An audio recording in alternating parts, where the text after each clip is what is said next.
All right. Here we have my favorite deck. And this is my Gruul Prowess. But it's come through a lot of changes. Now it's almost like a MonoRed Prowess with a little bit of green. Just enough green where we got to add a ton of annoying lands. No, they're not really annoying. We love those lands. All right, let's get right into it. We have some spicy cards here. Hot, hot, hot. All right, so let's talk about our creature base. Of course, it's red. It's modern Dragon's Rage Channeler. Whenever we cast a non-creature spell, we surveil one. We look at the top card of our library and we put that card into your graveyard. So filling our graveyard up. And we are setting up the top of our deck for 1 mana in DRC. With that Delirium, we'll get +2/+2 and have flying, which is kind of prowess in its own way. So let's have a look-see here. Fresh off the boat.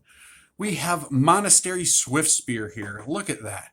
Human Monk. 1, 2, 3, 4 of those. Haste and Prowess. Oh boy.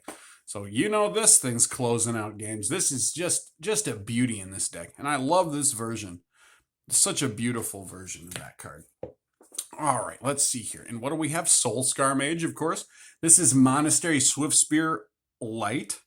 Now, if a source you control would deal non-combat damage to a creature an opponent controls, put that many -1/-1 counters on that creature. So this was good in those heady days before Fury was banned, because putting those counters on Fury is pretty dang good.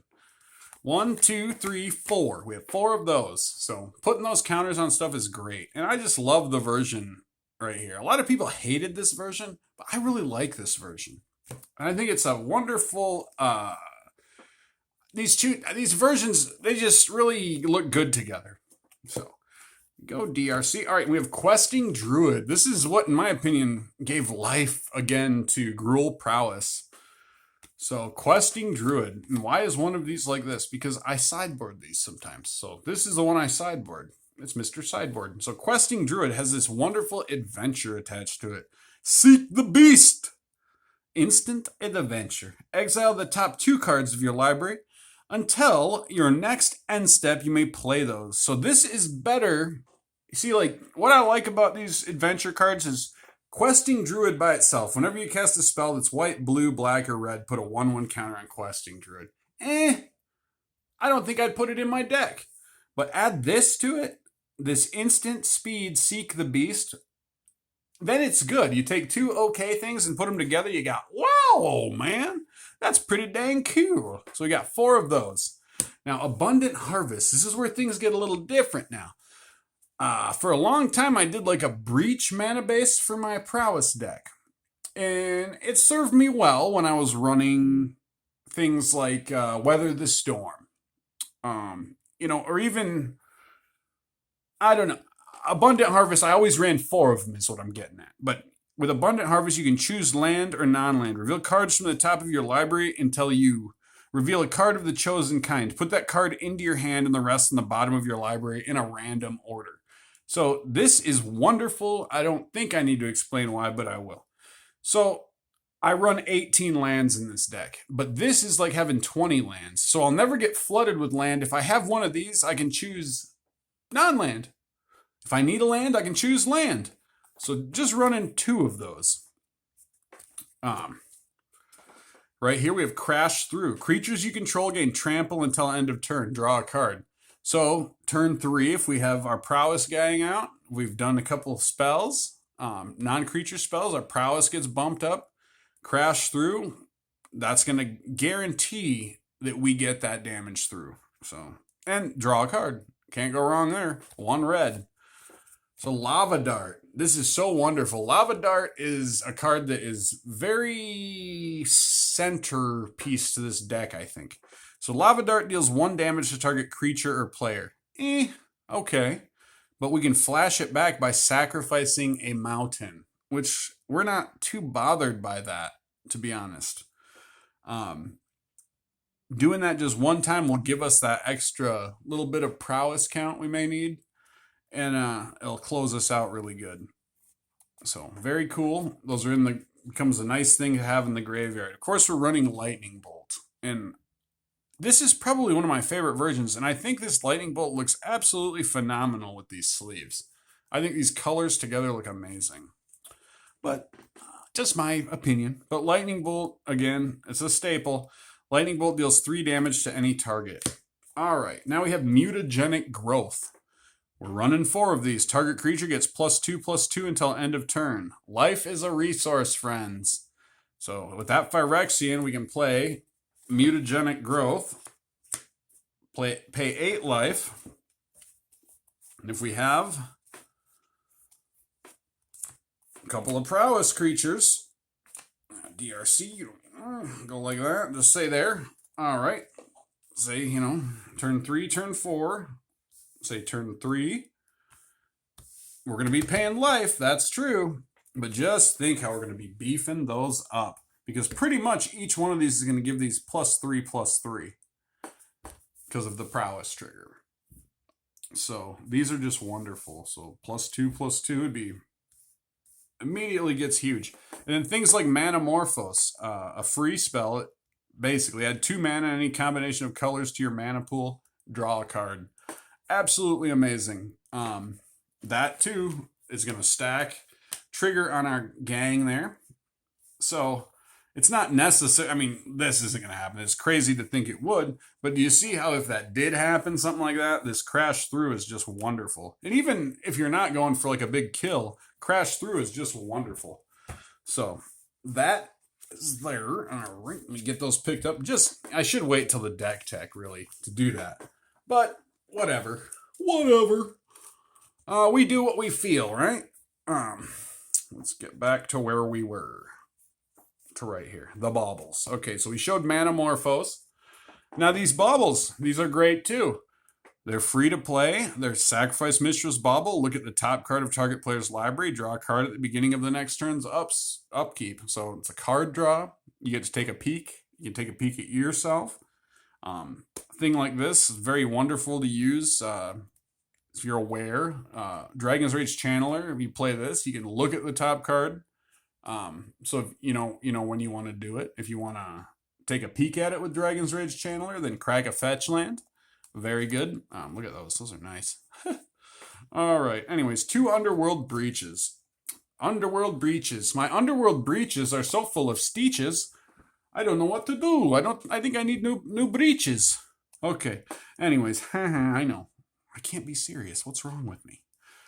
Okay. So, each non-land card in your graveyard has escape. The escape cost is equal to the card's mana plus exile 3 other cards. So because we have fetch lands, because Dr. C is helping fill our graveyard, this is going to be a good thing for us. Although we will sometimes sideboard these, depending on what we have. So let's look at Woodsy Footsies here.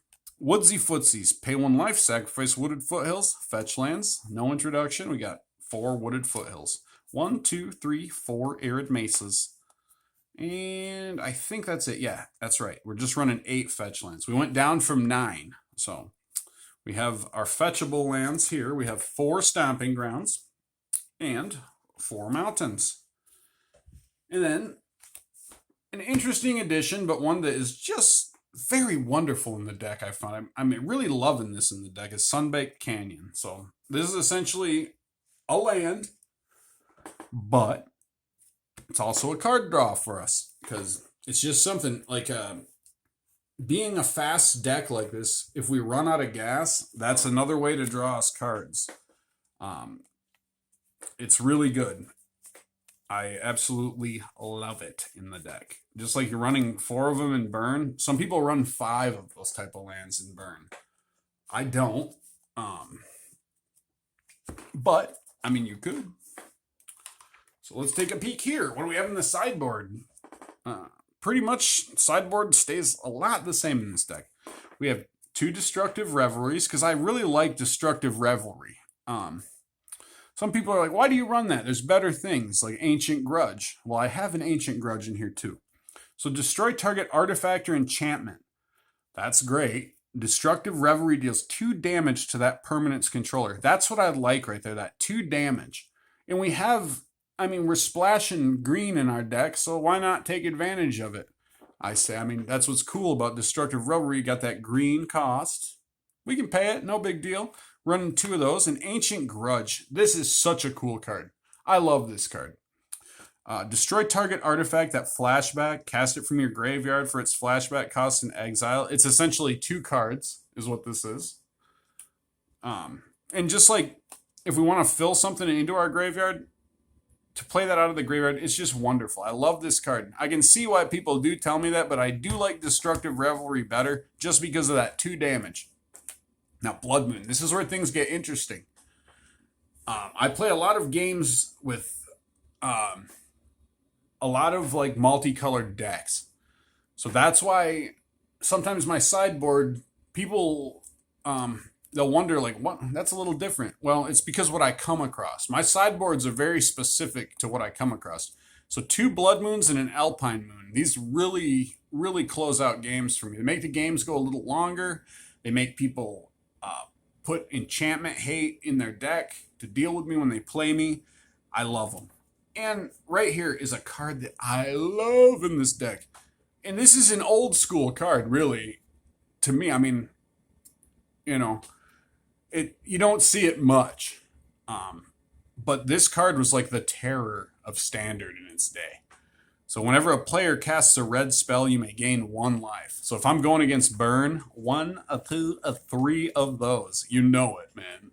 You're going against Burn, that's the story, Morning Glory. And that wins me games. That saves my butt, too, when I'm, spending life to do Phyrexian mana. That saves me, man. So Stone of Eric. This is a new one. Eric. All right, if a creature an opponent controls would die, exile it instead. 2, sacrifice Stone of Eric, exile target player's graveyard and draw a card.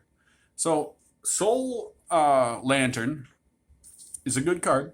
Like Tormod's Crypt, great card because it's free to play, Tormod's Crypt. Soul Guide Lantern is not free to play. It's 1, but its sack cost is 1 and you draw a card. However, the thing that makes Stone of Eric better, when Soul Guide Lantern enters the battlefield, exile target card from a graveyard. So this, if a creature an opponent controls would die, exile it instead, much better. 2, sacrifice Stone of Eric, exile target player's graveyard, draw a card. That is way better. That 1 mana, it's okay because you're not necessarily... So I'm running 2 of those. So more of that artifact hatred. This is another one I noticed, like a lot of prowess, they don't run this. I ran 2 in here, now I ran 1. Just 1. Besage Who Endures, it's wonderful because it's a dual duty. You can discard Besage Who Endures, destroy target artifact, enchantment, or non-basic land an opponent controls. That player searches their library for a land card with a basic land type. Put it onto the battlefield, then shuffle. The ability costs 1 less to activate for each legendary creature, but there's none in the deck. So just simply can be a green mana and that artifact hate. So you can pull a mountain out. You don't necessarily need to pull, it's okay. It's totally safe to pull a land for that. Now, Unholy Heat. Again, this is something that found its way in during those heady days of Rakdos Scam. Am I right? Unholy Heat deals 2 damage to target creature or planeswalker. Unholy Heat deals 6 damage instead if there are 4 or more card types among cards in your graveyard. And we do have that. This is a saver. It kills. It's wonderful to remove big threats. So, Unholy Heat. And there it is. Thunder Donkey. Thunder Donkey. Wee-haw. You guys know what this is. It's generic Gigantha there. So we can have the companion because we meet the attributes of having the companion. We can have it. We can use it. Do we bring it out? Not too frequently. Have we? Yes. Is it a big stompy boy? It is. It's a 5/5 for 5. It can add mana. Why not use it, right? All right, so there is the deck reveal. So join me for the deck tech where we'll be talking about things. We'll talk about some games we've had, some games we've won, some games we've lost. We'll talk about fun things. And like I said, what did I say here? Where is it? Okay. Anyways, where are we at? About 15? Yeah. See how quick that was? I know this deck front to back because it's my pet deck. So this one's easy for me to do. The last video I did of the 8-rack, I've only been playing this one for a few months, and doing different versions. Now this Prowess I've been playing, this is the second longest type of deck I've been playing. Is Prowess from one degree or another. And I will say I love the Questing Druid. The Questing Druid has been just awesome. I love the card. It seems like, because it's Gruul though, I mean, there's better things. Like if you're running an Is It Prowess, I wouldn't see Questing Druid finding its way into an Is It Prowess deck, which would cause it to be a teamer deck. I don't see that. But for my intents and purposes, this deck is performing top tier, and not against like weird janky decks like mine, because we don't use blue. We try to do things a little different, and we try to stay under $500 for our decks for modern. It's hard to do nowadays, but a lot of our decks are under $250, so that's even better. This probably not one of those. Of course, you could build this deck very cheap. It's just, as you see, it's a pet deck. It has a lot of like fancy versions of cards. So that's where I like to express myself, as in lands and things like that, Some would say like you could do like a better with, but I don't want to do better with Is It. I want to do better with Gruul. So that's why I don't play Is It Prowess. I get emailed up the wazoo about is it. And I'm like, man, the channel don't play blue, dude. That's what makes it different. We don't do blue. And that's weird because everybody loves blue. In fact, what does that got? Covert Go Blue? There you go. A whole channel, Covert Go Blue. So we don't do blue. So we're Covert don't do blue. Covert don't do blue, dude. So join me. We will be doing that video right after this one. So thanks again, and I'm really appreciating all the traffic and stuff. I know I'm a little goofy, but I have a very serious life I lead, so this is my time to be goofy. But that being said, thank you very much for joining me, and I'll see you on the next one.